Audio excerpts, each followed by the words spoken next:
How to soak for beautiful skin using Epsom salt. Everyone wants to have smooth baby soft skin. There are a variety of methods you can use to help your skin stay soft and beautiful. Number 1. Take a bath with Epsom salt. Epsom salt is not actually salt but a naturally occurring mineral compound. It has a number of health benefits, including moisturizing and rejuvenating dry, cracked skin. You can take a bath using Epsom salt if you want better skin. Add 2 cups of Epsom salt to a warm bath and let the salt dissolve. Do not add any soap or other beauty products as it can interfere with the salt. Soak in the water for at least 12 minutes. When you get out of the tub, gently pat your skin dry using a towel. For optimal results, try to bathe in Epsom salt 3 times each week. Number 2. Exfoliate your skin. You can also use Epsom salt to exfoliate your skin. Exfoliation is a process by which dead skin and debris are removed.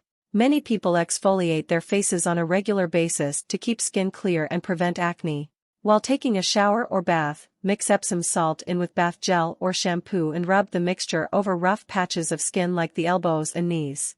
Rinse thoroughly.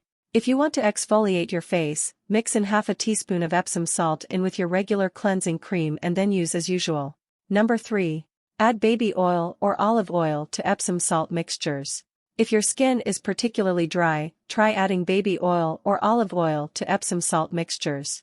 These oils can help moisturize dry skin. Add a few drops of baby or olive oil to an exfoliating mixture or half a cup to an Epsom salt bath. Number 4. Moisturize.